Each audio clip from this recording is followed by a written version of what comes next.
Jennifer, are we ready? Go ahead, yes. Okay, Bismillahirrahmanirrahim. Welcome panelists. As we are waiting for the other panelists to join us, let me just give you a brief about this discussion.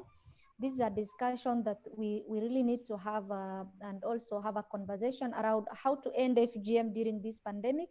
We know that there is a big challenge when it comes to we cannot have conferences, the public gatherings, the community outreaches. The schools have been closed, girls are at home. So we want to have a conversation on how best we can end FGM during this pandemic so that we can save the lives of girls. Okay, we start with a brief introduction. My name is Sadia Hussein. I am now the moderator. So kindly introduce yourselves. So good afternoon, everyone. My name is Masi Chege. I'm the Director of Programs at Plan International, and I'm happy to be here today. Thank you. My name is Haidar Somo Ahmed. I'm a child protection specialist, UNICEF Kenya, for prevention of harmful practices. Thank you. Okay, we will start with the questions direct. Okay, for both of you, as we are waiting for Sheikh to join us, the questions goes to Haidar. Okay, Haidar, you will tell us brief about what UNICEF is doing when it comes to ending FGM. Oh, sorry for the interruption. Okay, what UNICEF is doing to end FGM during this pandemic? That's your first question. Or should I read all the questions, then you respond? Okay, and let me respond to that. Then we can go to the other questions. Is Okay. that right, Sadia? Okay, thank you so Yeah. much. I think first of all, I would like to thank everybody who is here online and who is following our discussion today.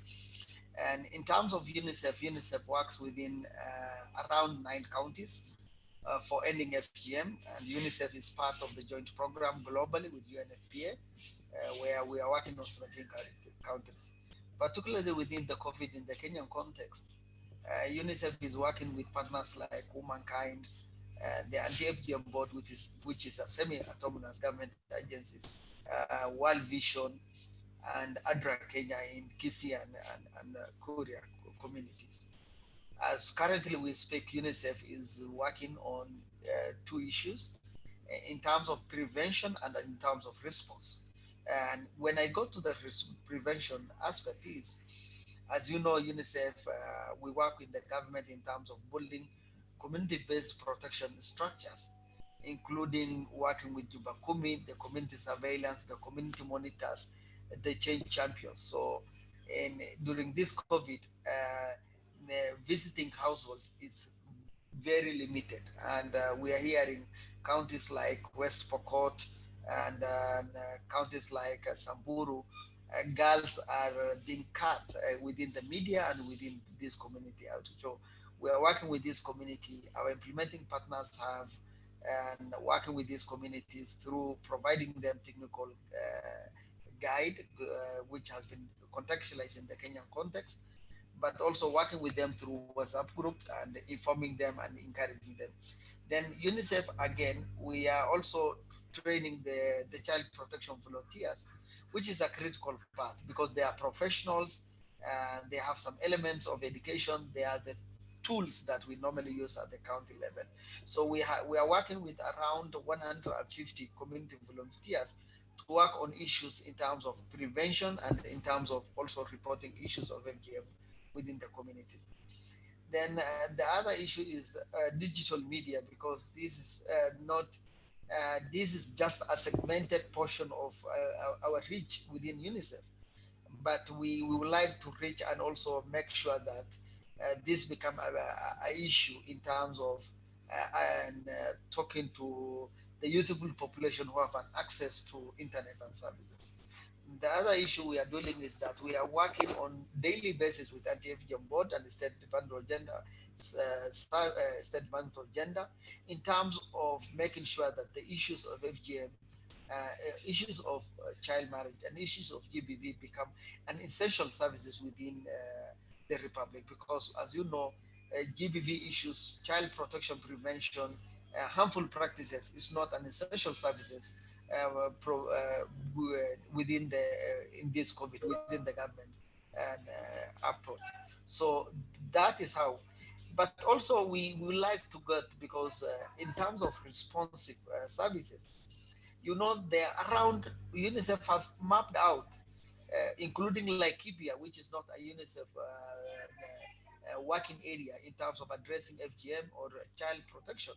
We are hearing girls around 7 counties, including Laikipia, Kajiado, Samburu, West Pokot, Marsabit, and and other counties, including Migori, that girls who were in the rescue centers as a result of being FGM, they have been taken back by their community members. They have been placed with community members, meaning these girls were accessing essential dignity kits and hygiene kits at those institutions, which is not available within the Chirinkin wages and employment opportunity for the households these girls have been placed. So UNICEF is providing these girls with around 5,000 girls with dignity kits and hygiene kits. And it's not only for those who have been affected. We are also looking on even families where girls who are being taken from preschool centers were placed, because we are also looking other girls who are in those households, because when it comes, we are not selectively targeting girls whom we were already in the rescue centers, but those who are also living with them in their community. Over to you, Sadia. Oh, okay. Thank you so much. I want to ask you the next question. Okay. How can UNICEF partner with other stakeholders, with grassroots stakeholders, so that we can be able to end FGM? Like, for example, the grassroots organizations are directly linked with the communities and also directly linked to the girls. And during this pandemic, you know that there is this there is the restrictions of movements and all that. So how can UNICEF be able to partner with these grassroots organizations, so that at least we can ensure girls are safe during this pandemic at home?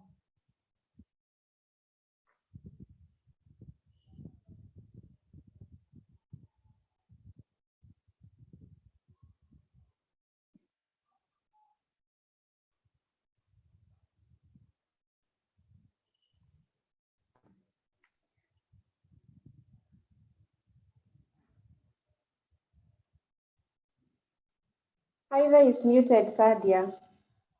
Haider, you are muted. Sorry, thank you. And I'm saying, Did you hear the questions? yes, very well, very well. Okay.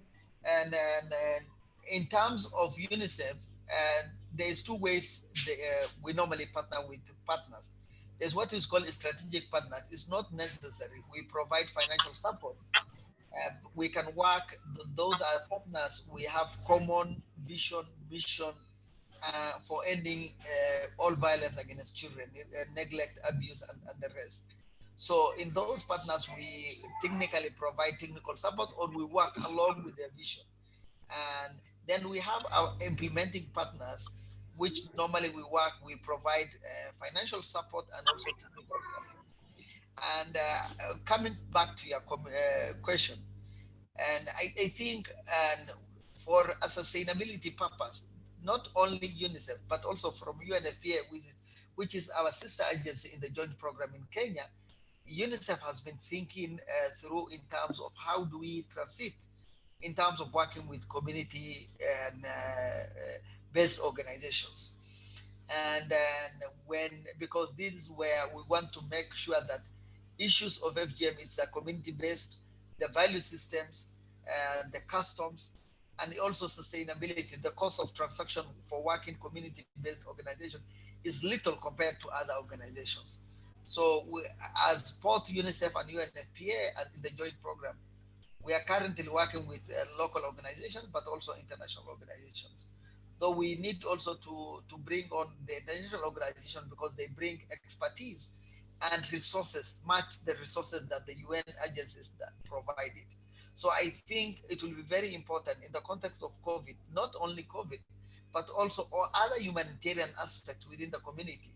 This is something which we need to rethink as UN agencies in terms of deepening our partnership, particularly both financial and technical support with the civil society. So this is something which we are thinking through, and there are other modalities that we can do through subcontracting of other big organizations to these smaller organizations, so that at least they they meet the capacity they ought to in terms of aspect of procurement, aspect of and less risky capacity of the institution in terms of financial absorbability and utilization, all those aspects. So I think it will be very important for us to work on. But currently, we are working with civil organizations across the which are locally owned and nationally owned, but also internationally owned. So, and I think it's something which we need to work and as we move in ending FGM 2022 in Kenya. Over to you. Okay, the last question for you. And okay, how can we accelerate actions to end FGM by 2030? But for Kenya, it's 2022 as the president directive. So, and again, in terms of data, you know, mostly we rely on the data from UNICEF. And do you have data and do you have reports of cases on the area you work?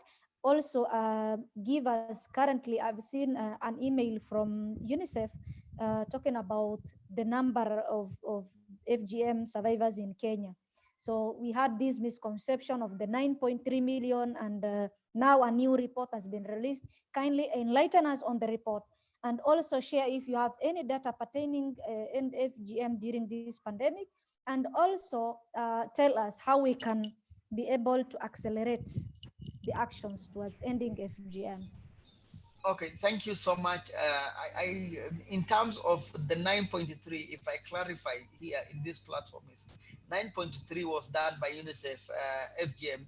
It was not particularly for Kenya. It was UNICEF, and sorry, it was Kenya and Burkina Faso. So that figure was a combination of two countries. So it was 9.3. But the people took that data sheet from UNICEF and said 9.3 million of girls were at risk of FGM in 2013. That was not a true picture.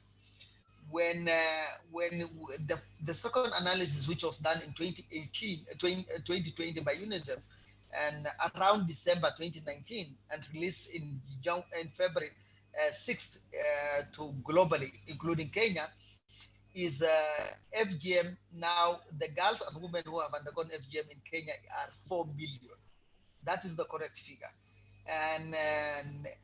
But when we look on in terms of data around COVID, we are clear as a UNICEF that those girls who have been at the rescue centers, which we have mapped, was around 1,736 girls across around 7 counties, and around rescue centers and also other charitable children institutions.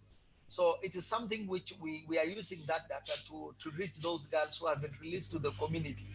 Particularly, again, when it comes to cutting, the most affected counties that we are getting and UNICEF is working is Samburu and also West Pokot counties. And we are seeing difficulty in terms of when I was talking to one of local organizations, and the person was telling me it's around 1,000 girls who have been cut on FGM in Samburu. It was a week ago. So these not a week ago, on Friday, but that may not be a true picture, because and the only case that was reported to FGM to the authority was one person was made arrest in Samburu. But again, the other story we are getting from West Pokot is, and 45 girls were cut and 4 arrests was made during this COVID. I'm sure even in Garissa, we are getting reports, even Garissa, though not at scale compared to what is happening in Samburu and West, because those are the two hotspot counties more than the other counties. But I'm sure other counties, there's girls are being cut, but we are not getting. But one thing I want to elaborate is there is a disconnect between community reporting and community surveillance reporting and what comes to the formal system in terms of services, in terms of psychosocial support, in terms of legal services, in terms of temporary shelter for these girls, either at the family level, which is what we call the alternative family-based care, or at the institutional level, but also health access to health services, because these girls are cut in a manner that is humane and degrading for our sisters and our daughters. So I think there is a disconnect what the community reports and what comes to the and this can be explained because it's not hypothesis. This can be explained because FGM and there is a disconnect between FGM reported and number of girls and women who have accessed service. Because first of all, the normalization of FGM, people will only talk as normal. They don't think that FGM is a criminal act because so many people they think it's culture, it's lenient, it's not a big deal, and people the person who is reporting may even don't want to be a witness. Maybe the other person do not want for him to go war with his neighbor or his brother, and they're thinking on if this girl is being taken by the law authority and she end up being jailed, who will be taking these children, the burden itself to the community. So these are the things that we need to net. So lastly, to come up on how we can accelerate on this FGM is very important, because let me start Sadia again, and the point which you made, the local grassroots organization, the work you and Jennifer and the rest of young food people are doing is great, is admirable for all of us, irrespective of if you are practitioners of child protection or GBV or harmful practices. And we need to make sure that the youth take this responsibility in terms of this, but also making sure that when the youth they are taking this mandate with evidence. And the element of evidence is very important because we need to make sure that where we are coming from, where is our milestone, and where we will end up. That is very important. The other issues, I'm sure Sheikh Ladome will join us if God says today. And because when you look to the northern side, when I'm speaking the northern side, I'm not particularly speaking the northeastern. I'm also speaking the Marsabit community and the side of Samburu and also Isiolo counties. These and even some element of Tana River, which is the coastal side of Kenya. And the FGM and even the UNICEF data says FGM is more prone in the Muslim community societies and those who profess this. And there is a lot of schools that says that FGM is intertwined within the Islamic religion. So I think the element of religious involvement is very critical, and both at the national level and at the grassroots level. So I think this is very important in the context.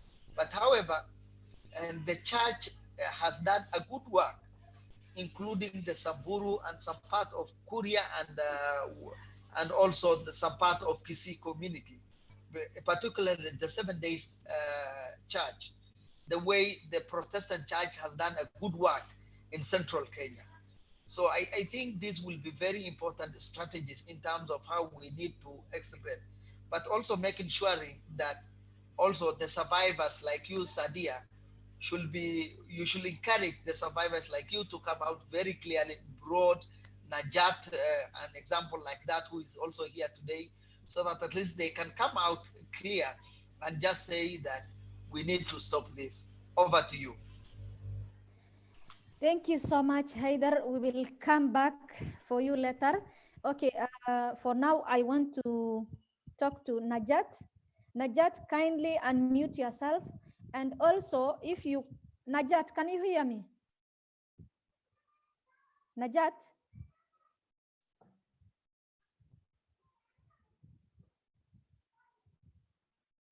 Um, okay, and let's continue with the Mercy because I can't hear Najat. Najat? Okay, Mercy, welcome. Thank Okay, you. I have few questions for you again.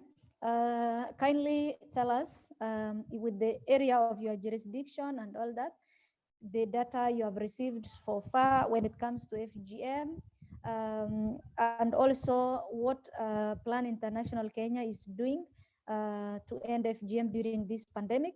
Kindly tell us, give us more updates. Okay.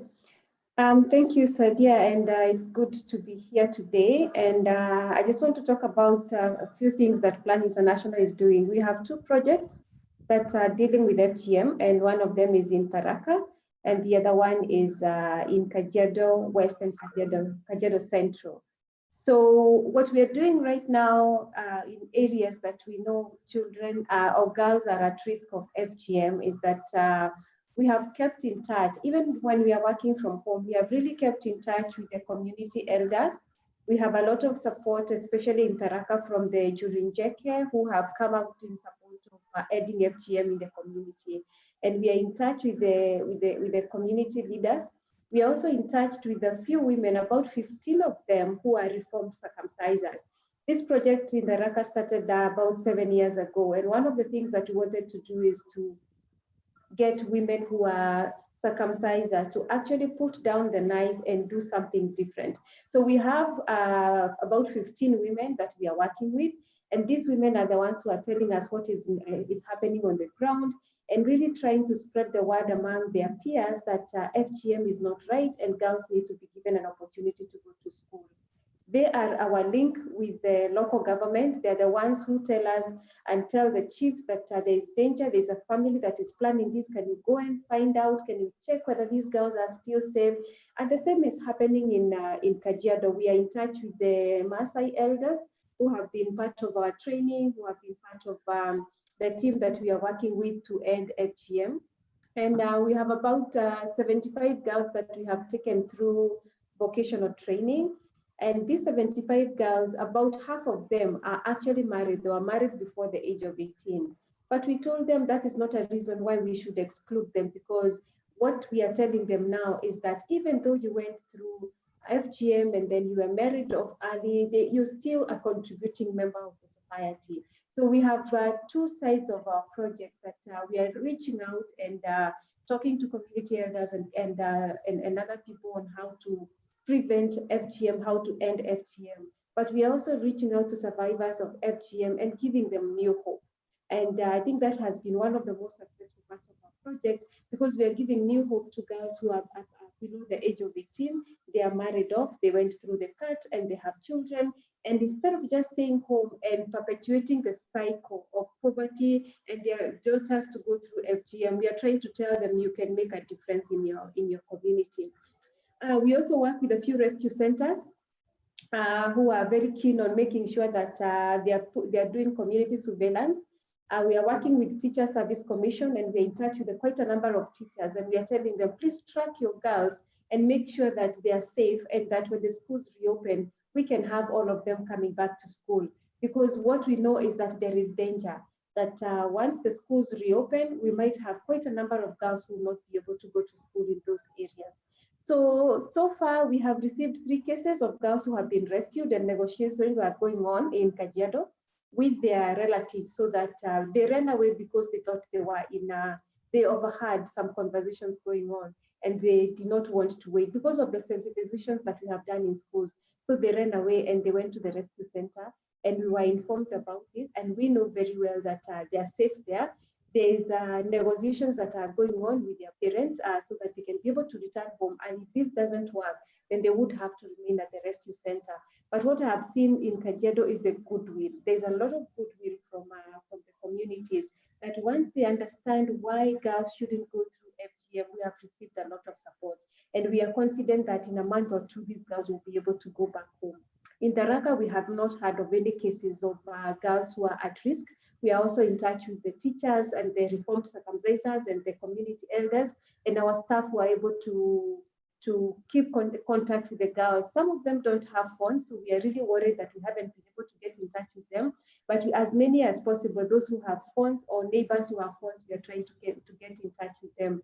And this goes also for the general child protection work that we are doing. We are really trying to keep in touch with people who are on the ground where we cannot be, so that we can know how the girls are doing and generally how the other children are also doing. So basically, that's what we are doing in the two projects that are dealing with FGM. Thank you so much. Well elaborated. Now, over to you again. I want to ask you about a question when it comes to FGM and education. And I'm very happy that you brought it out, that you are working with the TAC very closely. And I've seen also people, when I shared your photo online, people congratulating you for working closely with girl child education. And I've also seen for the few period I've engaged you, I've also seen that you are very passionate about girl child education. So this is a question directly on FGM and education, that now that schools have been closed and girls are at home, we all know that they are at risk of being cut and all that. But again, there is this government program of educating those form four students online via WhatsApp and all that. So some girls are coming to me, and I'm very sure this is across the country, to all activists or to organizations and all that. They are asking for smartphones now to be able to join the conversations. And these are candidates. We are talking about Form 4 candidates and Class 8 candidates who will be going to sit for the exam. What can Plan International Kenya do to help those girls who are very needy and vulnerable, who really want to access education? How can you be able to help them? Mm-hmm. Yeah, thank you, Sadia. Actually, you're right that there is a real concern that as much as there is online learning, it is not every child who is able to access learning, because they don't have the TV stations, they cannot be on Facebook where some of the lessons are taking place, they cannot be on Zoom like we are right now, and some of them don't even have, they don't have radios. So we are doing the best that we can. For example, in what we have started doing is for those parents who actually have the radios, we are concentrating very much on the radios because the population that we work with is really needy, and they don't have television. So we are not even assuming that most of our beneficiaries can actually access television. So we have been sending out, for the last 4 weeks, we have been sending out messages to parents through bulk SMS.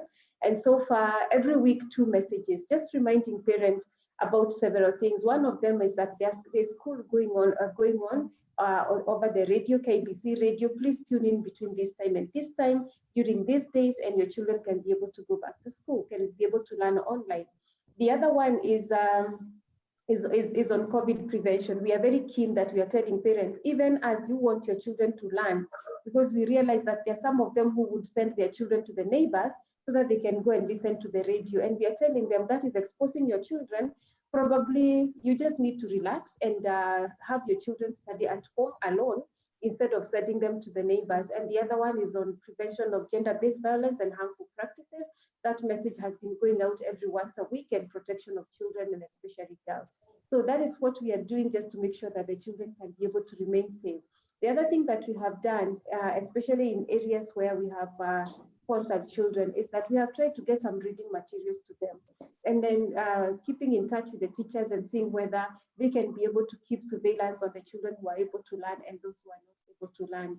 What we are doing right now with the Ministry of Education is coming up with a back to school campaign, where we should just put all efforts. And if there's any girl who will not be able to go back to school because they don't have their books, they don't have their uniform, and things happened when they were at home, we are preparing ourselves to help them to go back to school. because there is a reality. There are those who are accessing education and they'll be able to access education. But there is also the reality, like the CS for Education said, 11% of all the students we have in Kenya will not be able to access online education.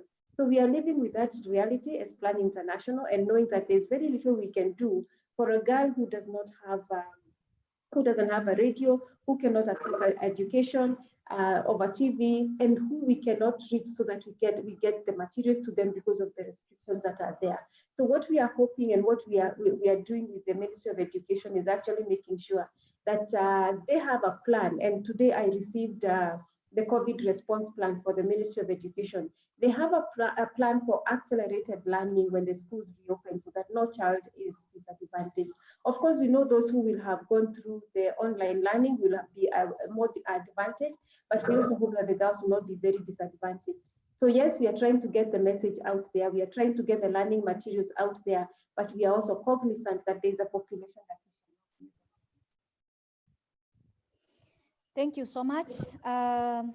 Before we move to Sheikh Ledome, Najat, can you hear me?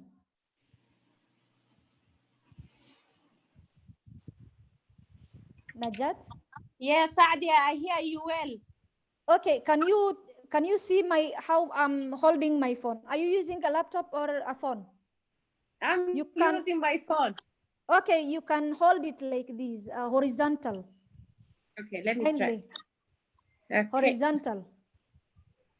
Don't use portrait, use horizontal, kindly. Yep. The other way around. The other way. Oh my goodness. Okay, just leave it portrait then. Okay. Okay. So you can try as we continue. I want to ask questions, Sheikh Ledome. So you can try to be able to make it horizontal in the meantime. Okay. I'll come back for you. Okay, Sheikh Ledome, can you hear me? I can hear loud and clear, Sadia. Assalamu alaikum. I can hear you very well. Assalamu alaikum. I can hear you well. Can you hear me? Sadia, I can hear you. We can hear you. Go ahead. Okay. Assalamu alaikum wa rahmatullahi wa barakatuh. I've just joined in, so I don't know what is expected of me. If it is FGM, tell me. If it is COVID, you tell me. So Saadia, at least bring me on board.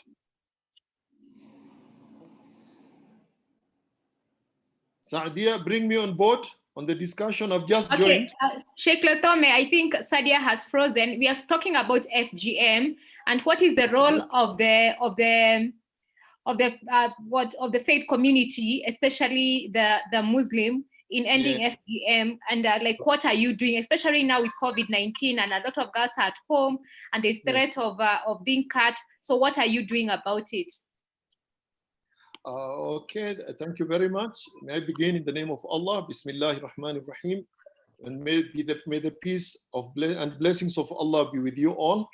Yeah, I'm happy that you have brought in this subject now. I know for Saadia, this is a pet topic. COVID or no COVID, I know she'll bring up FGM. And all of us are concerned. All of us in this campaign against female genital mutilation, we are concerned because now everybody is focusing on COVID.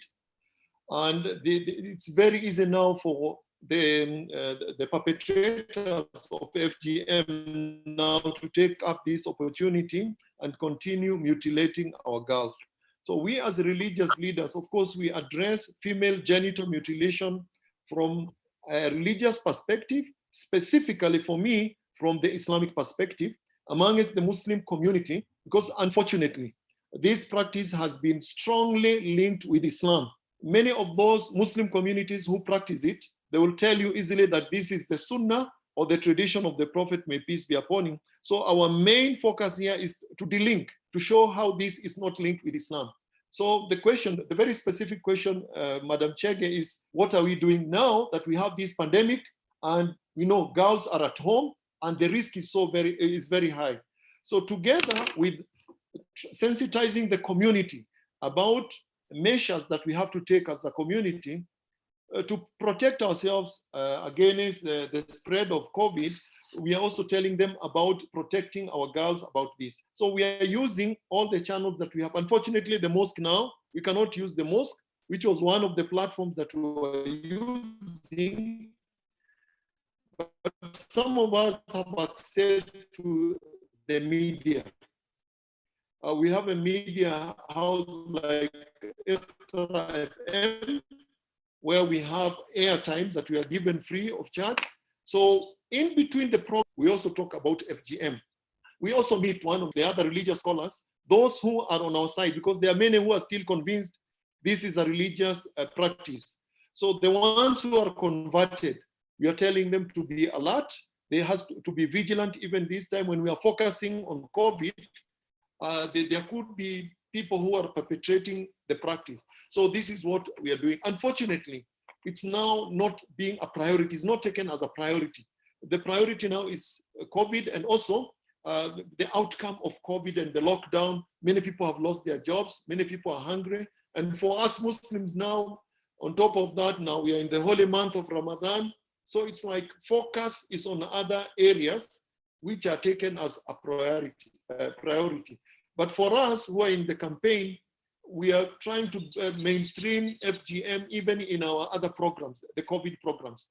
The issue when we are talking about how to handle the dead bodies among the Muslims with this pandemic, we are also mentioning this. I've just come back from a barrio somewhere in Central Province where Muslims met there, and we had to talk about protecting children against harmful practices, even with this pandemic. So that is what we are doing. But my fear is that I think there is a revival of FGM. If you ask me, it's like there's many campaigners now for the practice, especially after that medical doctor went to court saying that this is interfering with other people's culture. I think it gave some strength to the perpetrators of the practice. But I know the law is still there, but not much is being done, especially now that the focus now is on COVID. I think we need to worry. Those of us in the campaign need to be worried now that FGM is taking a backstage now.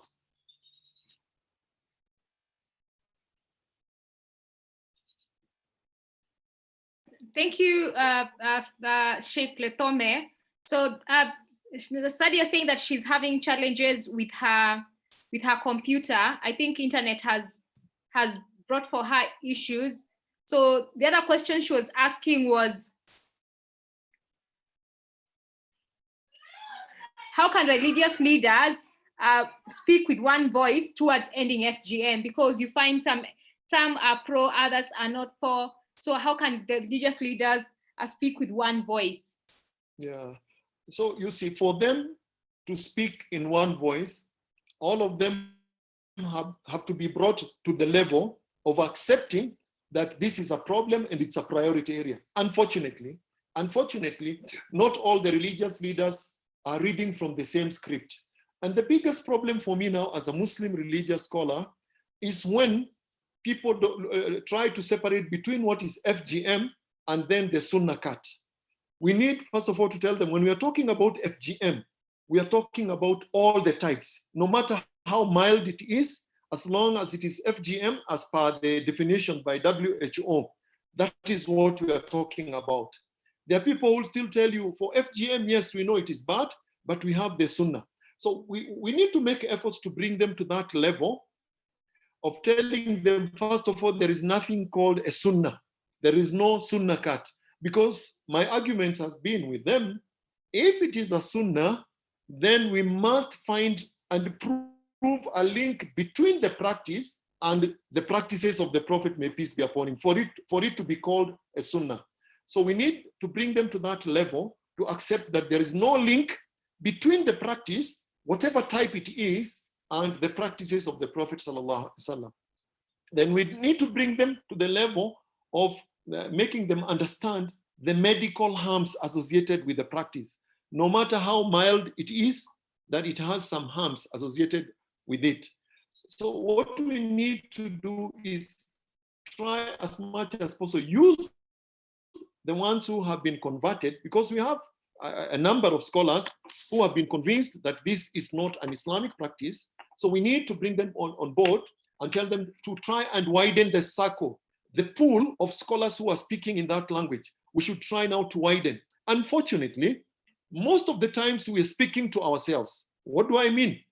When, let's say, we organize a workshop or a forum, we tend to invite or to talk to people who are already converted.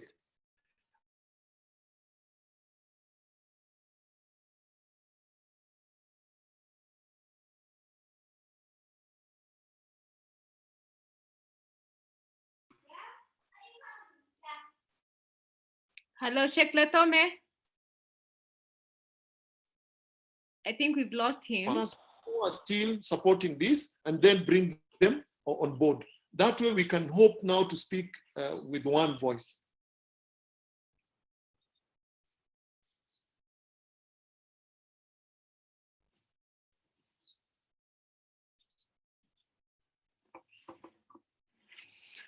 Over to you, Saadia. Over to you, back to you.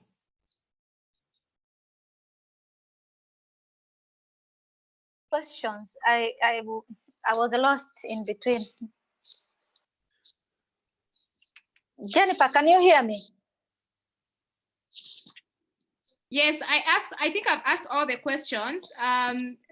For the Sheikh, I asked all the questions. Okay, Najat, are you there? Yes, Saadia, I'm here.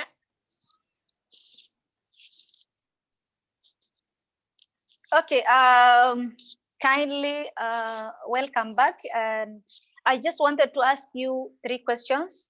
No. The first question is, as a survivor of FGM, kindly share with us your experience with FGM, and also a little bit of your story. Kindly share with us so that people can understand what it is to be a survivor of FGM. Thank you. Thank you for Saadia. Thank you for giving me this chance. It's really a great opportunity. And this is the first time I'm sharing my experience as a survivor.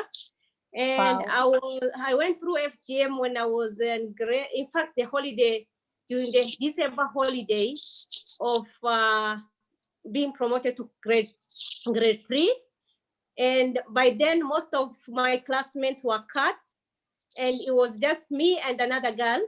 And like I used to cry a lot for my mom to cut me, because like all the girls are cut and they keep on telling me that I'm not cut, I can't pray, I can't fast, I'm haram, like, you know, those things. And I don't know, for some reason my mom didn't want me to cut me. So I kept on crying to be cut, and because I wanted to be like the other girls. So, and I wanted to be a Muslim girl, but by then I felt like I'm not Muslim enough if I cannot pray and this. So, and then this old mother was called into my home during that holiday, and she's very, very old, and her eyes even cannot see, and she shakes even when she walks. So, and this old mother came, several other women from neighborhoods were invited, and my mom could not witness because she was like, it feels like this is the painful. And so other women were holding, and she kept telling her to cut me in a sunnah way. It's sunnah. And she started cutting, and I started screaming.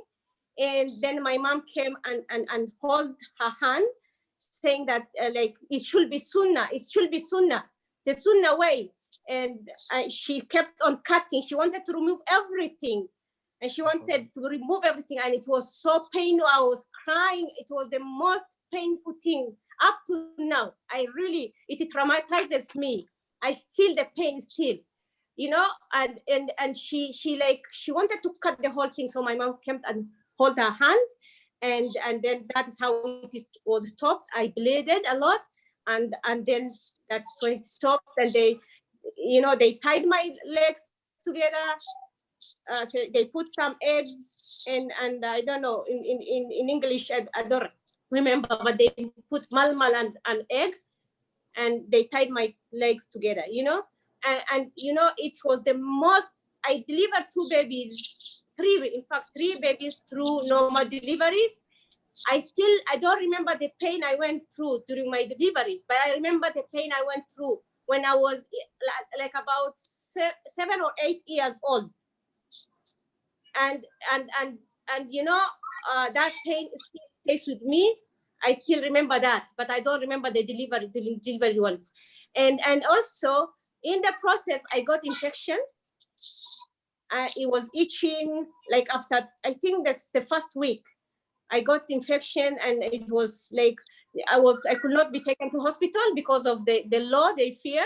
So I like, so at night I could not sleep. I was crying, it is itching, I was in pain.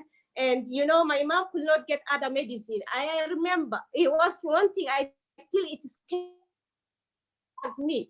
She had to spray my private part with insecticide, you know. Sorry. Oh. So that is the experience I went through as a survivor.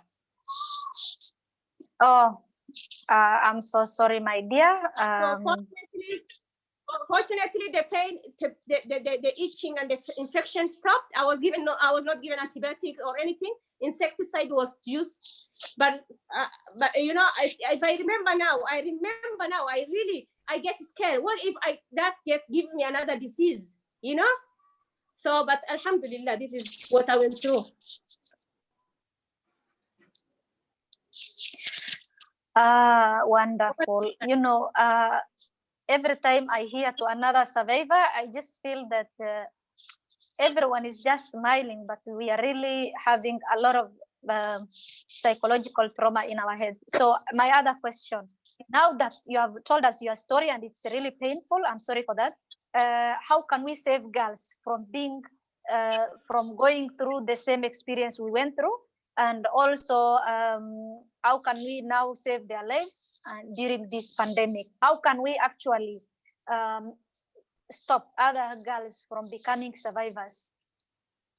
Yeah, today I'm speaking from, I have 2 caps. That is one as a survivor, and the other one as country director of Global One Kenya, which is a women-led organization, and we're doing a lot of work on FGM, working with a lot with faith leaders and TBAs who are the cutters. So we work with Sheikh Lidome also. Sheikh Lidome is a board chairman, and so with my thing is like, we need to empower girls. We need to empower. If I knew that FGM is harmful to my body, I wouldn't have cried to my mother to cut me, you know? So if we empower girls, we have to do a lot of work with young girls in school. We have to tell them that this is harmful, it's not Islamic, it's not religious. So we have to empower girls at school. That is one. The other thing is with faith leaders. I work with faith leaders in Garissa, and we train them with Sheikh Lidome for several times. We do create awareness, but they have no, many of them have not accepted FGM as they see it is religious, it is Sunnah. So they say they all are advocating for the Sunnah type of cutting, the type 1 or type 2. So that is the issue we have, the major issue that we have. So I as Sheikh Ludema has said, we have to convert many faith leaders.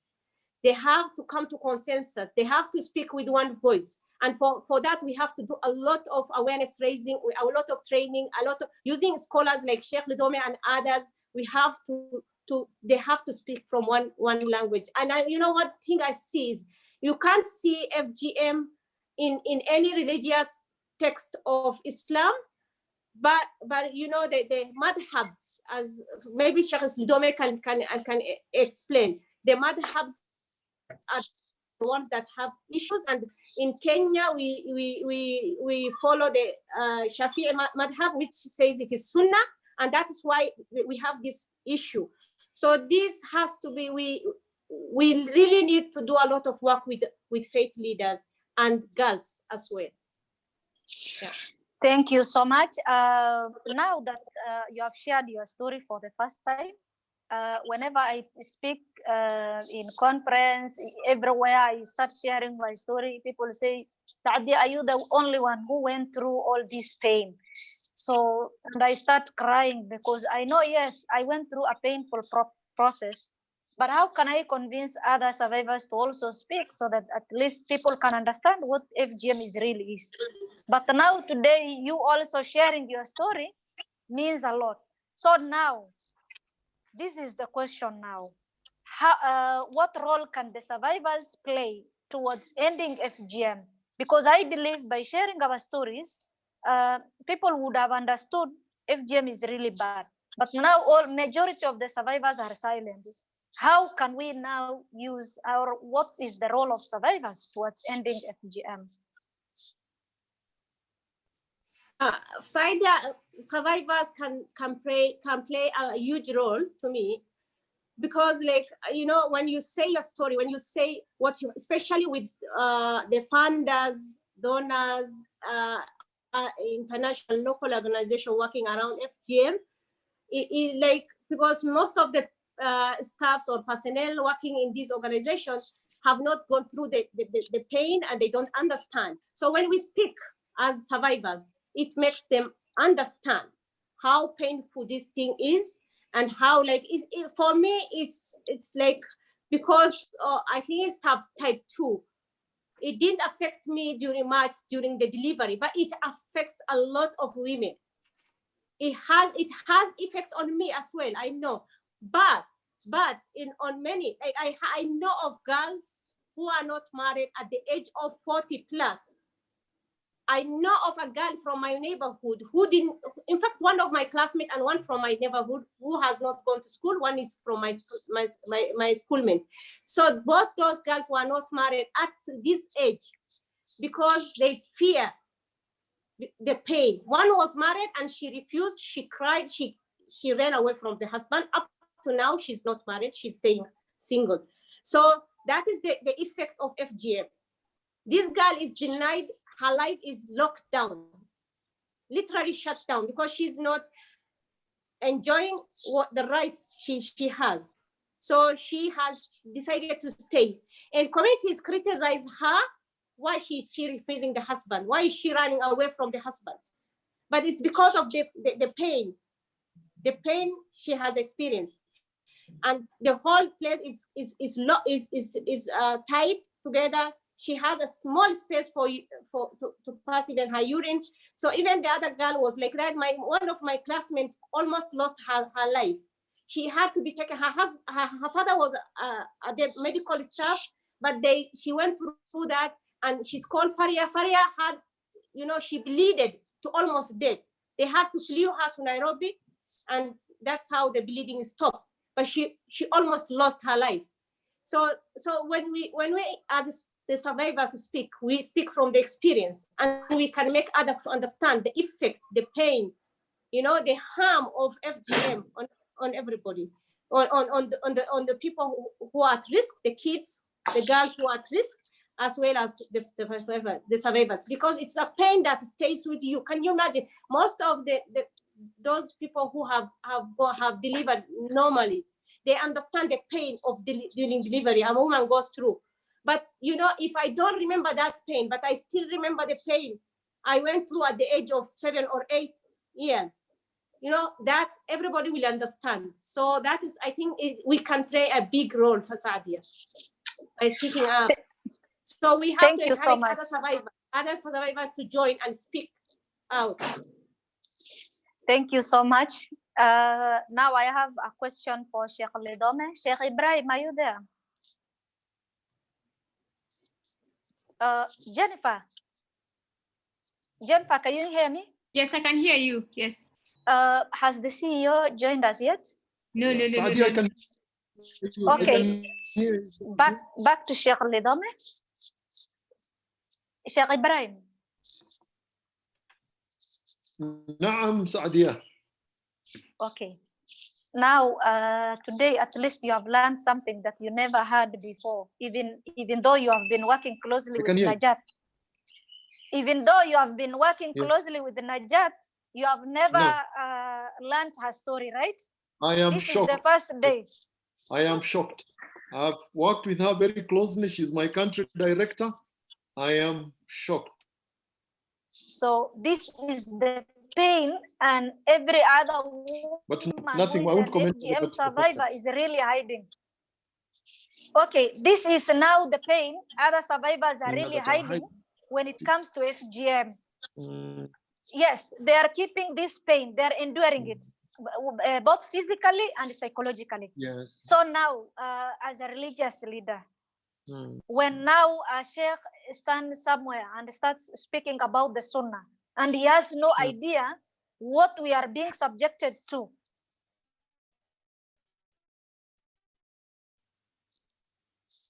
the sunnah issue, and mutilating girls the way they want. When you had Najat's story, she was talking about the mama who was continuously speaking about the sunnah type, the sunnah yes. type. But they almost ruined her life, right? Yeah. So now, as a religious leader, I want you to tell the world, is it okay if we stand somewhere and say, we want zero FGM, not even sunnah? Mm. My dear, I think you're putting it in a mild way by saying, is it okay to stand and say zero tolerance to FGM? We don't want any. That is a mild way of putting it. The way we should put it, knowing the magnitude and the nature of the problem, we'd say it is an obligation. We have an obligation.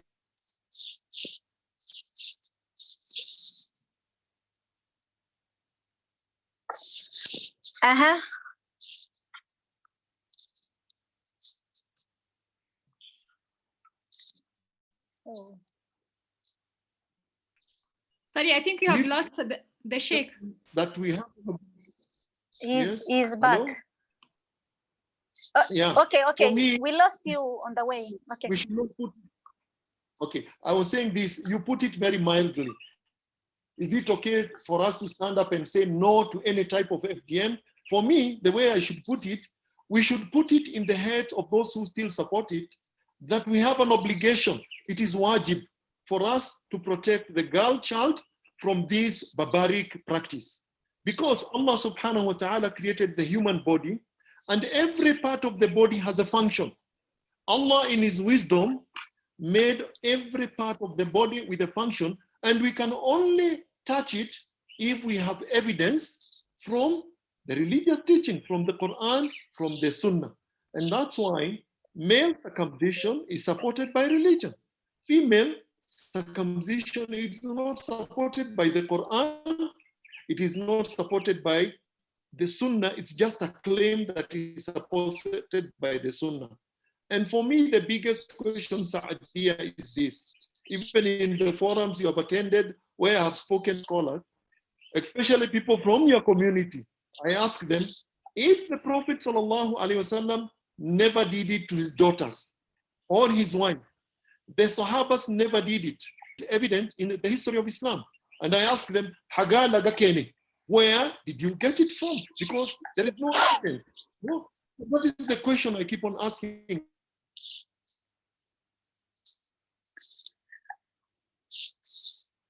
Oh, unfortunately, you have very good news, good information, but I don't know network. Problem now is linking this practice with religion, and you know, religion is very emotive. Okay. Everybody is thinking about pleasing Allah subhanahu wa ta'ala. Not knowing, instead of pleasing Allah subhanahu wa ta'ala, we are actually getting the wrath of Allah subhanahu wa ta'ala by changing the creation of Allah subhanahu wa ta'ala. Najat said something here which I have to comment upon. The difference of opinion among the scholars in the different schools of thought. The reason why they have differences of opinion is because each one of them had its own way of interpreting the religious teachings depending on the environment he was living in, and also the understanding of this problem. Okay, that's why you find somebody like Shafi, Imam Shafi, and we are all Shafi, like Najat mentioned here. He actually doesn't say it is Sunnah. He says it is wajib for the men and Sunnah for the women. But nobody has called it wajib ever. Nobody has said, actually, Shafi has said it is wajib for both men and women. Yet, the people who are supporting it, they have moved away from Imam Shafi. They're saying it is Sunnah. What does that tell us? It is what we call in Islamic jurisprudence, personal ijtihad. Ijtihad meaning what? Making scholarly efforts. They have made scholarly efforts. And believe me, the biggest problem we have is that the men that are talking about this Sunnah, they don't know what actually the girls. I want to believe until Najat now was sensitized about this, she did not know exactly what had happened, and she was pushing for it because she said she wants to be a good Muslim. She wants to be a good Muslim. So I think we need to put a lot of efforts of delinking this practice from religion. It is easy to delink it if it is a cultural practice. It is very easy to say, hii ni culture yenu nyinyi wa Somali, it has nothing to do with Islam. Hii ni culture wa Borana, ya wa Masai. But the moment somebody brings in religion, it becomes a big problem. But for me, delinking it is very simple. This religion, we received it from Prophet Muhammad sallallahu alaihi wasallam, not from the Somalis, not from the Boranas. We received it from him.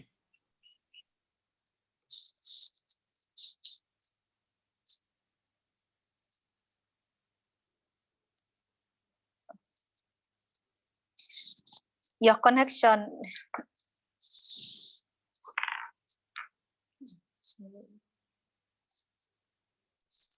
Could it be good for other Muslims and not good for him?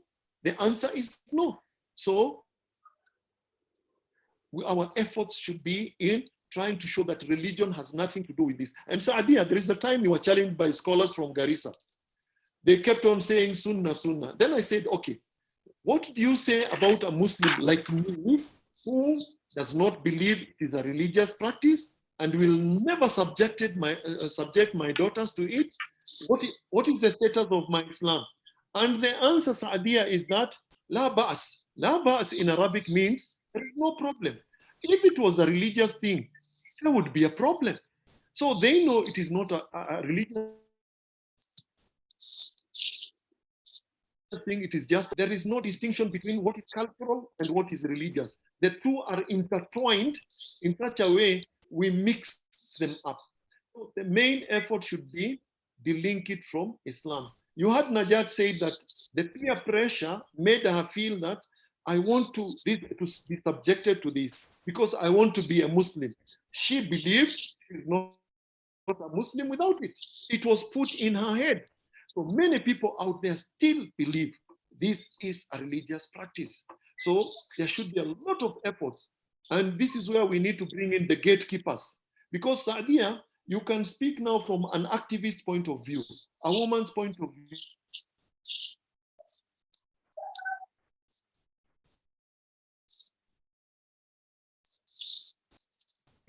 A survivor scholars will, that's why it's no longer a women issue. The idea you need to bring in more men on board, and specifically more scholars should come on board so that you speak from your point of view. Let the scholars deal with the religious issue from a point of authority. I can speak from authority because I know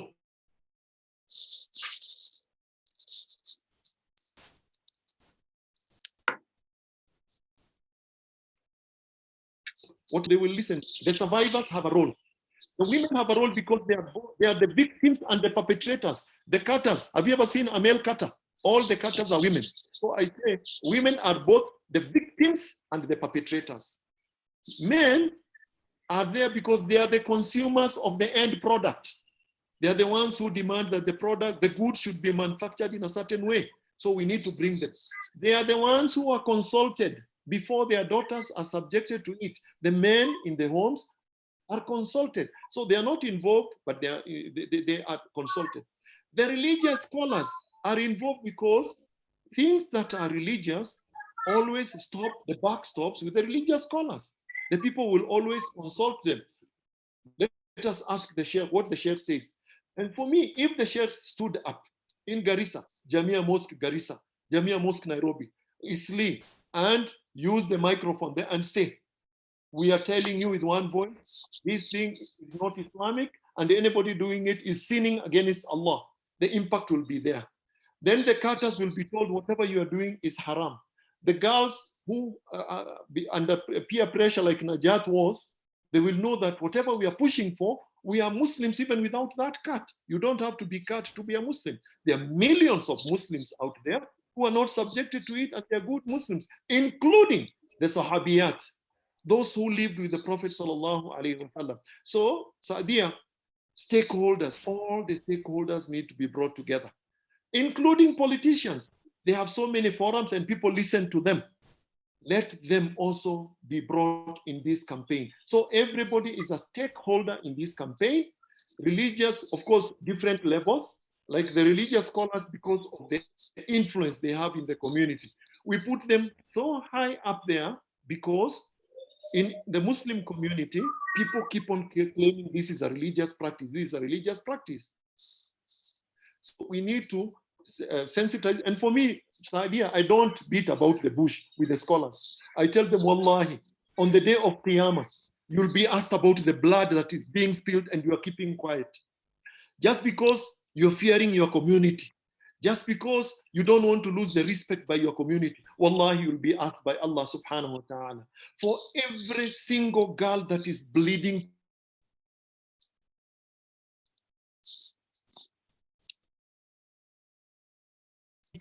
the sheikh who is keeping quiet is answerable. And I tell them that. And I tell them, protected, and I have shared the information with you. I've even written a book to share with you. And I have extracted from the Quran and the Sunnah. So it is now for each one of us to play their rightful role in delinking this practice with the religion. How many girls today are crying and bleeding from this practice?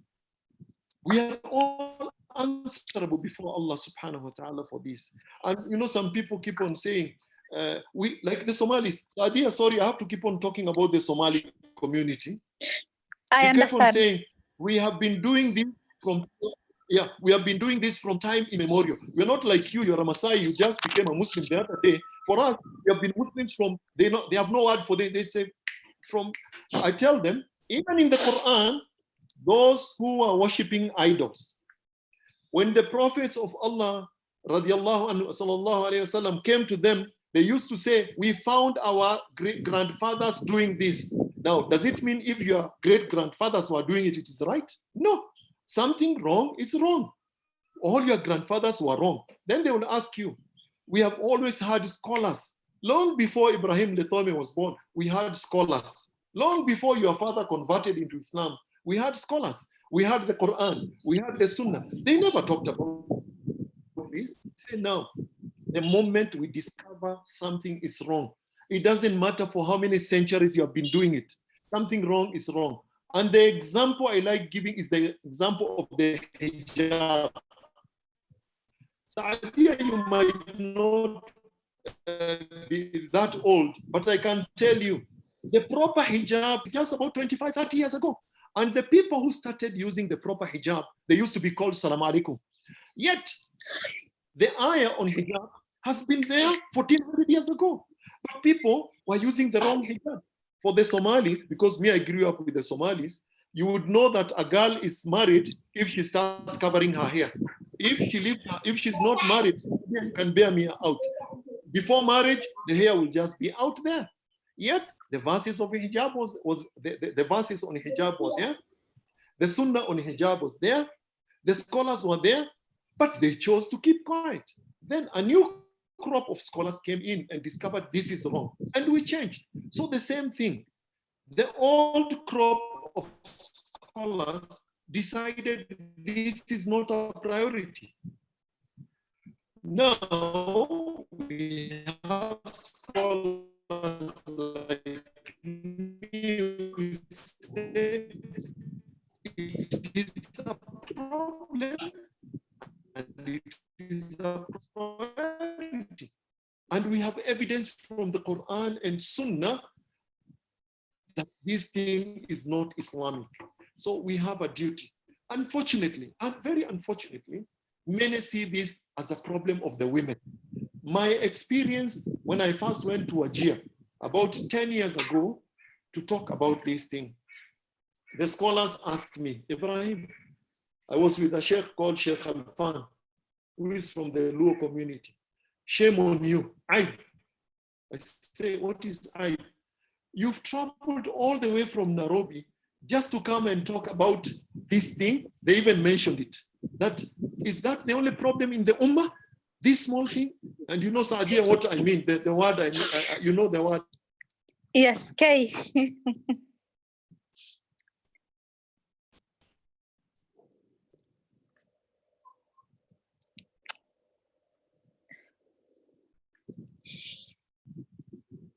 Your connections is bad. I don't know. And you have very great information.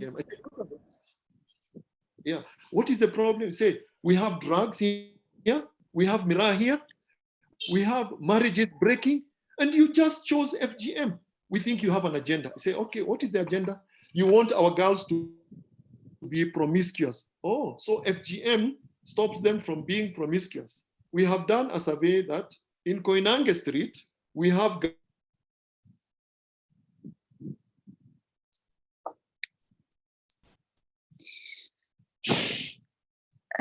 your connection is poor again. I don't know what the problem is.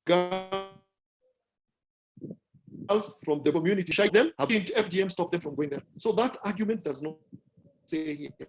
As we plan for FGM, anti-FGM programs, let us not be oblivious of the other issues affecting the community. And that's why, ideally, in my training, I begin by asking them to brainstorm on what are the challenges facing the community. Of course, they will list them down. And unfortunately, FGM comes down on there as an afterthought. After I push them a little bit, then they say, harmful cultural practices. Like what? FGM. And for them, they don't, when they say FGM, they don't mean type 1.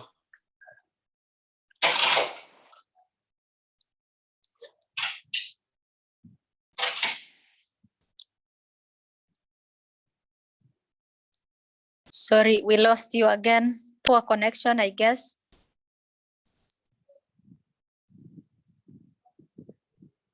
Sheikh Ibrahim. We have picked on this, and this is important. Yes, yes, back to you, Saadia. Oh, thank you so much. I'm very sure. And Haidar, Masi, and Najat have heard you enough, and also Jennifer. And this is actually what I've been saying. In my community, yes, this is the real problem. The issue of engaging the religious leaders is always key. And that's why I started the hashtag of FGM, not my religion. And many people at some point come with the issue of Sunnah. And I would really appreciate if religious scholars like you would be on Twitter so that they can engage these young men who want to challenge me about the Sunnah. I asked you in a mild way, not because I am like that. I always advocate for total abandonment of FGM. Let girls stay as created by God, as created by Allah. That's the perfect creation a girl would ever had. So I asked in a mild way so that at least I get the harsh response from you, the real perfect response from you. And you did it very well. Thank you so much, Sheikh Ibrahim, for having you here today. And back to Haidar and Masi. Haidar, are you there? Yes, I'm there. Today you heard how the Sheikh hit the nail on the head. So how can we now bring more religious leaders and also more survivors on board? Because I think this is now another time you had another shocking story from a survivor. Yes, survivors are just silent. It doesn't mean that they are okay with FGM. It means they're just enduring the pain and no one asked them to speak. So you have had one of the survivors sharing a problematic story and a very traumatic one. So how can we bring them on board and also have the religious leaders on board so that our community can at least reduce the prevalence from 94% to at least 0. Yeah. Thank you. That question, I know you are not mild when it comes to talking to FGM. You remember I even personally had to call you to interview you, ask you what is the push, because you are so passionate about this. I know you're not mild and you are very hard on it. But now back to the question, how do we bring the religious scholars? My biggest concern, Saadia, is this. Today, if we organize a forum for religious scholars to discuss this, you'll see the same suspects, the same choir, I call it, the same choir will be there. I can tell you, you will see Letome, you'll see the Deputy Chief Qadi, the former Deputy Chief Qadi, you'll see Sheikh Abdul Latif. I want us to move away from that. In every community, in every town, we have the influential sheikhs. So Saadia, I want to challenge you. I want you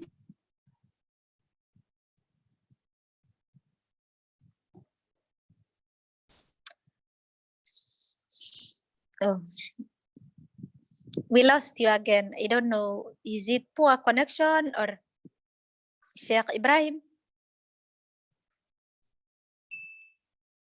Okay, we go to Garissa, we bring in the main sheikhs there, Ali Gure, no? We bring Ali Gure and they are the big sheikhs, I know, Hassan Ameh, I know them, all of them, we bring them.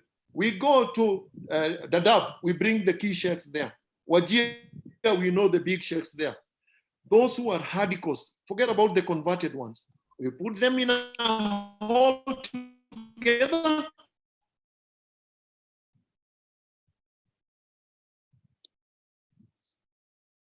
You are giving very great points, but unfortunately, I don't know what's happening with the connection.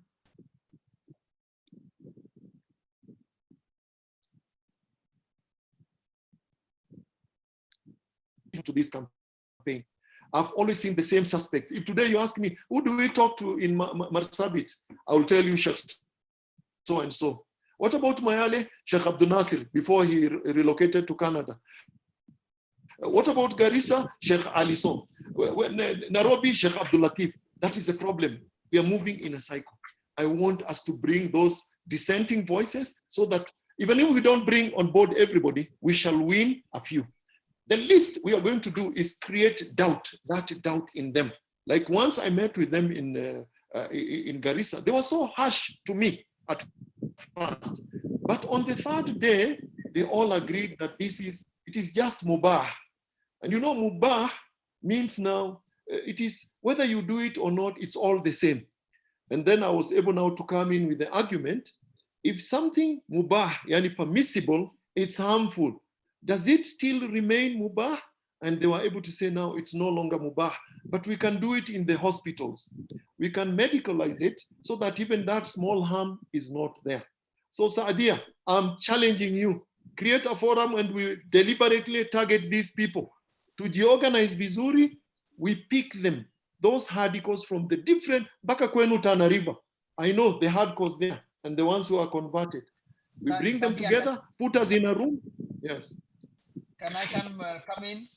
Okay, yes, continue. Go ahead. Okay, thank you, Sheikh Lodeme and Sadia. I think it will be very important. It is very timely that the UNICEF we have, before even the COVID hit our country and globally, we had an agreement with Womankind and also ADRA Kenya.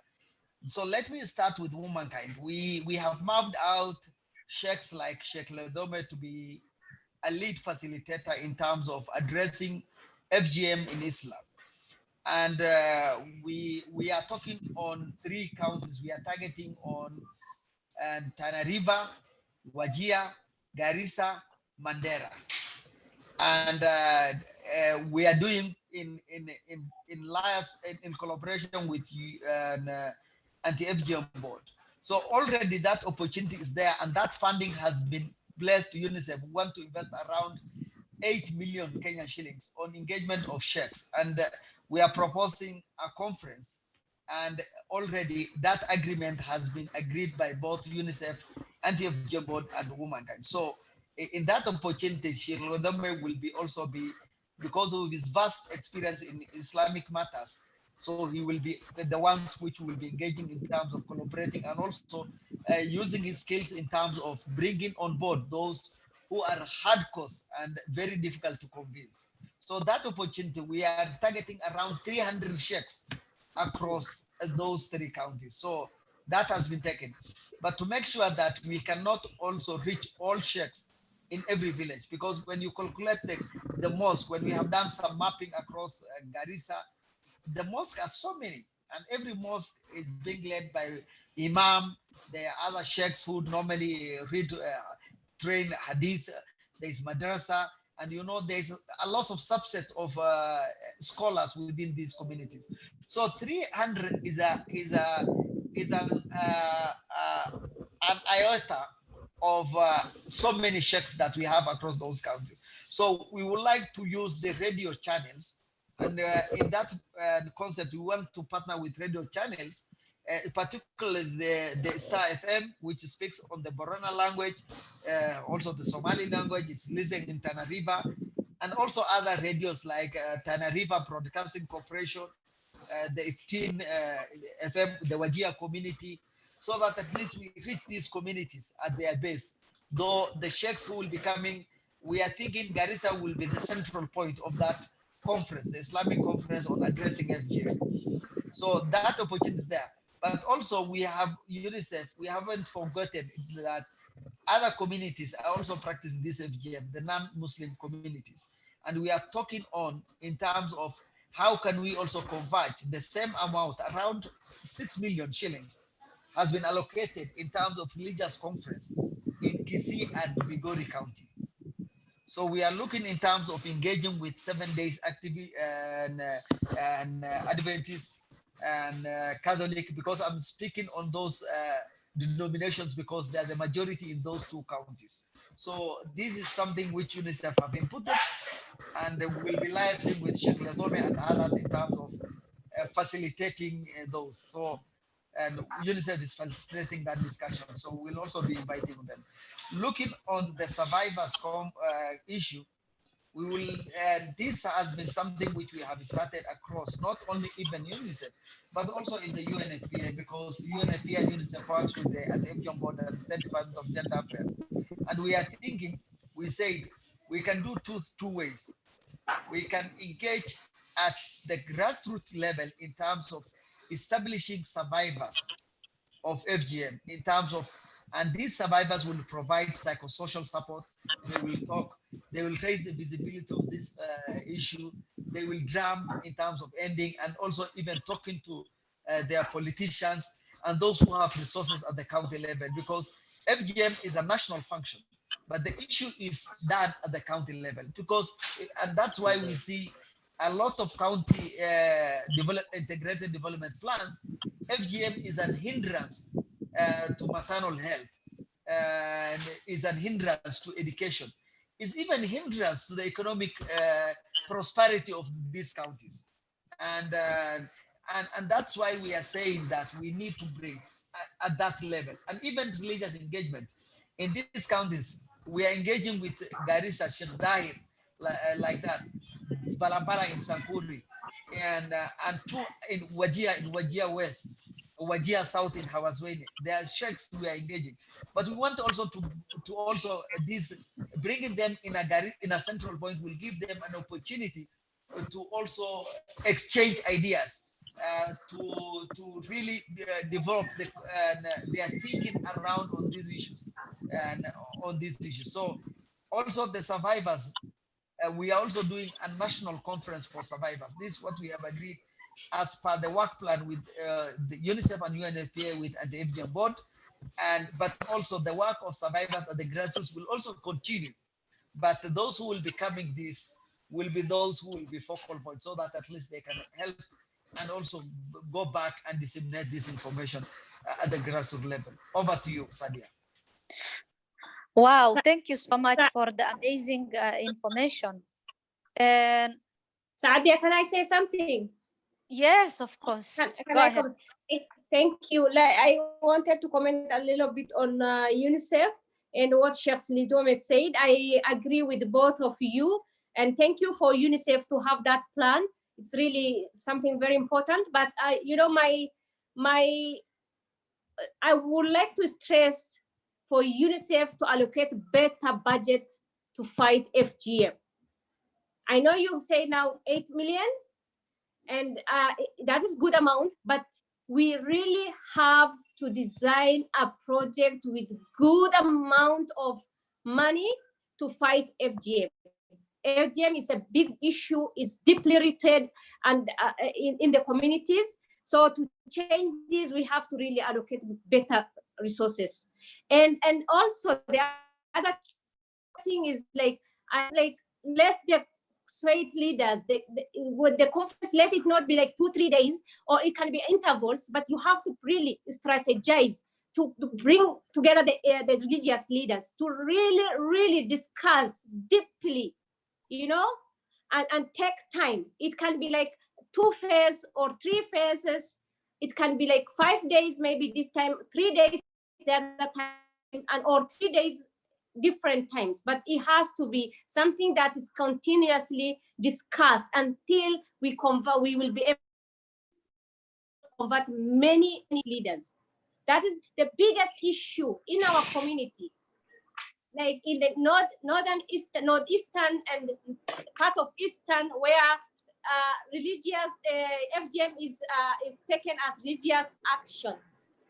So we need to fight this. We need to really engage the faith leaders in a way that we really have to design the program in a different way from what we usually do. Okay. And I'm glad that you are planning to also survivors. Yeah, but then faith leaders will play big role in Islamic context. Okay, Sadia, if I come quickly and to correct, UNICEF is spending only this year 200 million Kenyan shillings on issues on ending FGM. So the money which I said was only for conference. So even the religious leaders, we are spending more than that 8 million and 6 million respectively. So that particular activity for conference is 8 and 6 million respectively, and it covered 6 counties.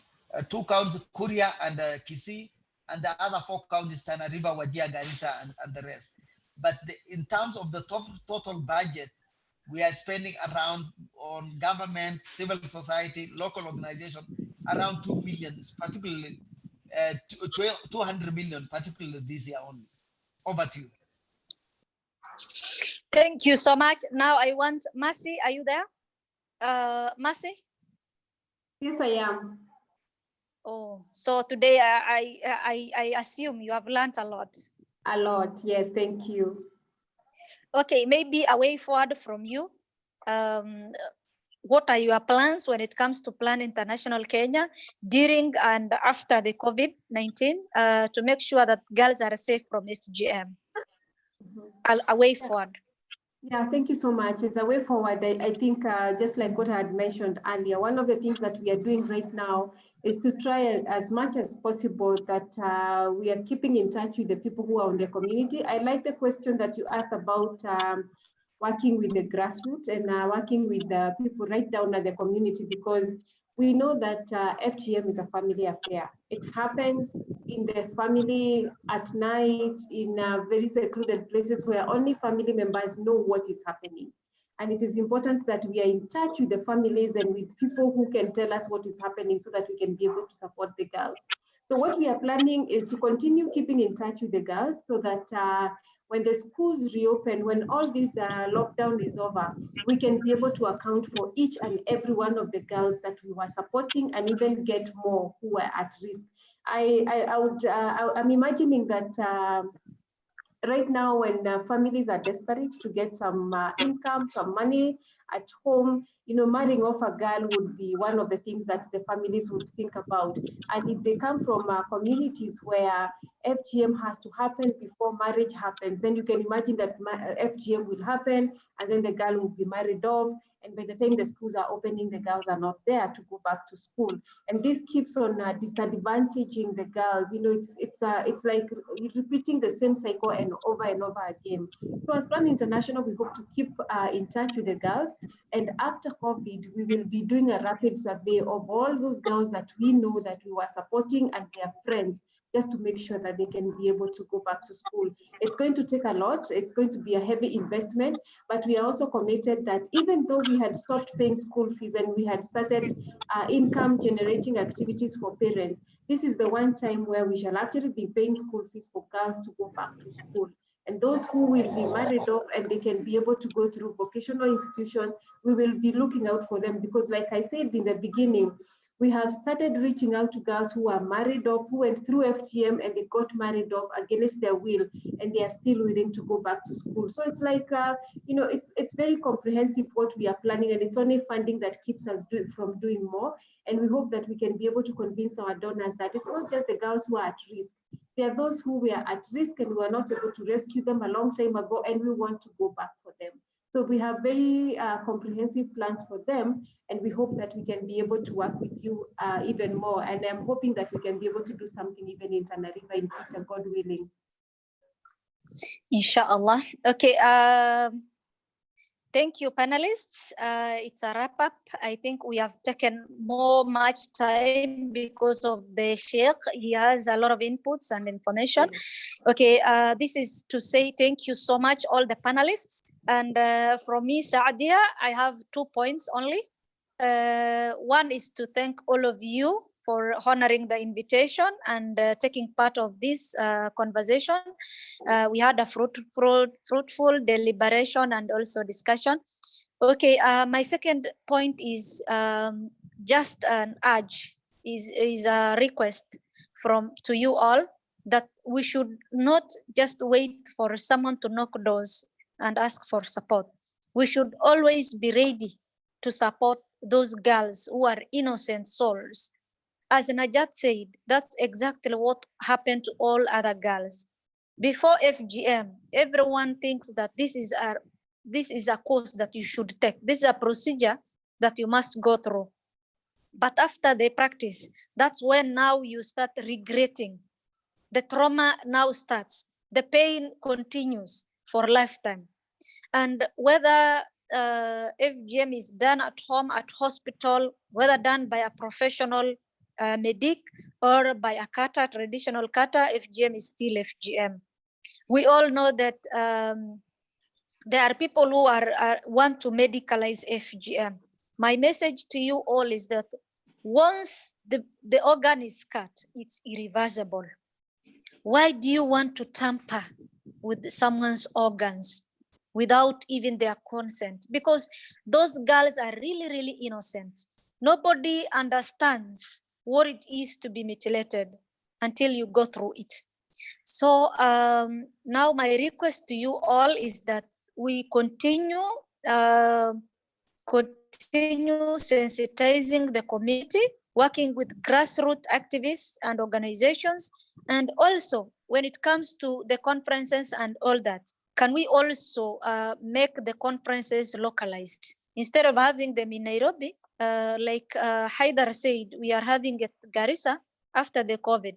It's okay, but again, let us not stop with the conference. Let us take those commitments back to the grounds, to the rurals, because that's exactly where FGM happens. Most of the time we come up with a lot of commitments, a lot of resolutions, but they're never implemented.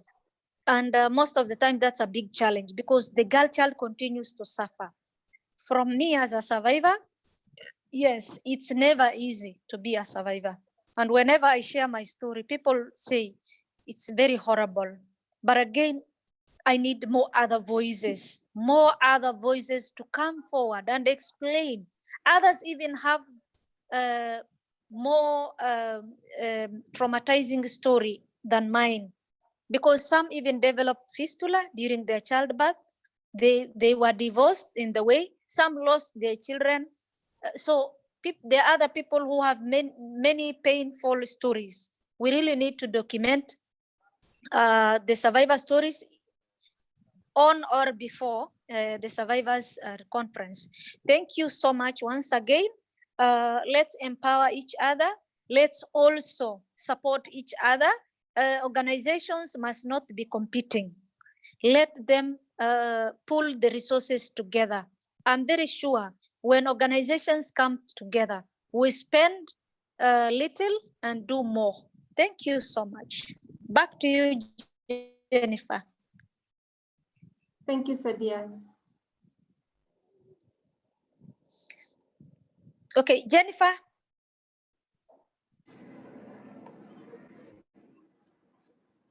Jennifer?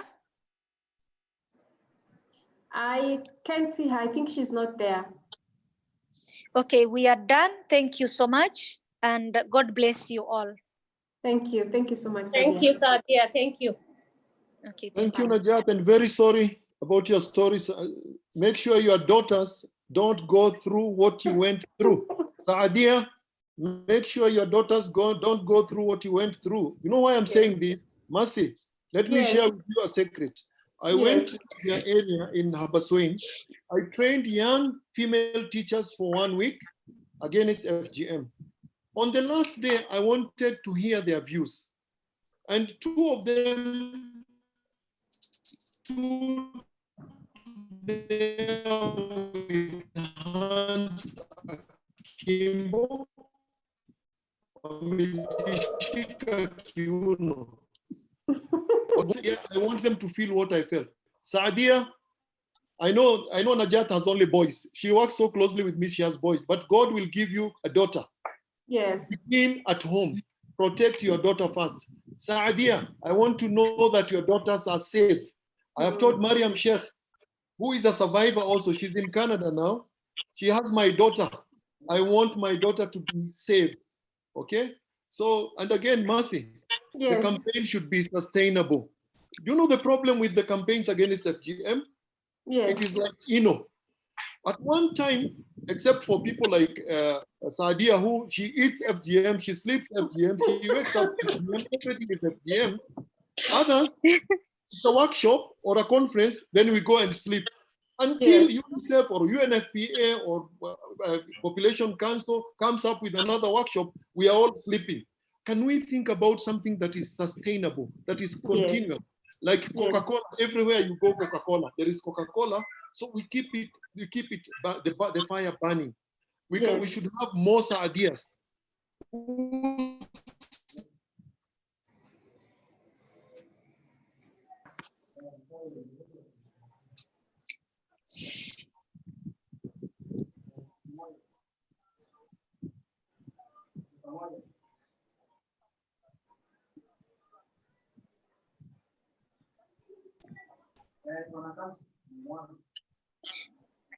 Okay, Sheikh.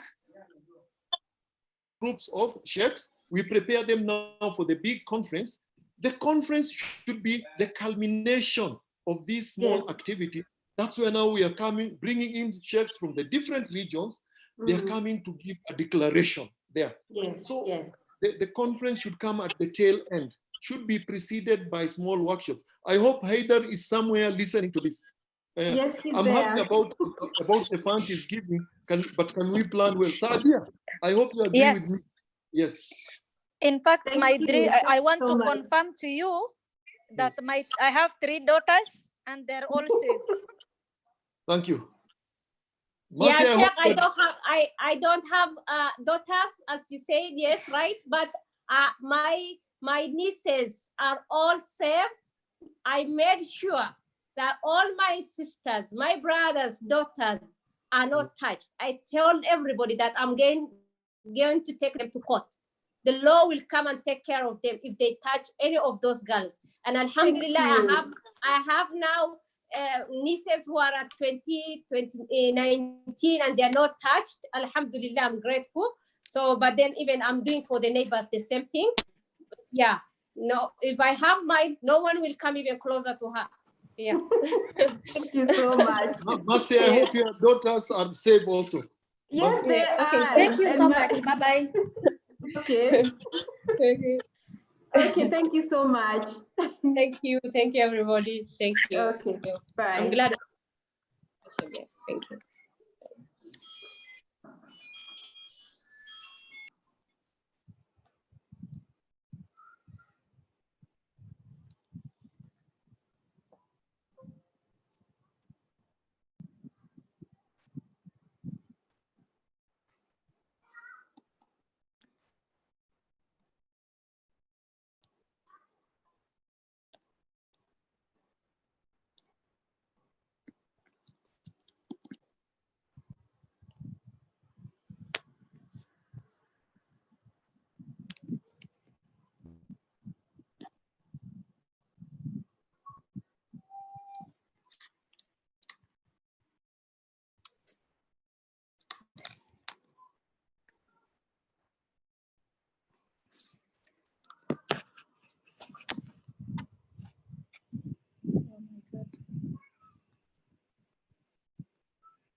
Login because nataka kujoin. Join meeting nyingine. Anataka close. Hebu login haraka haraka.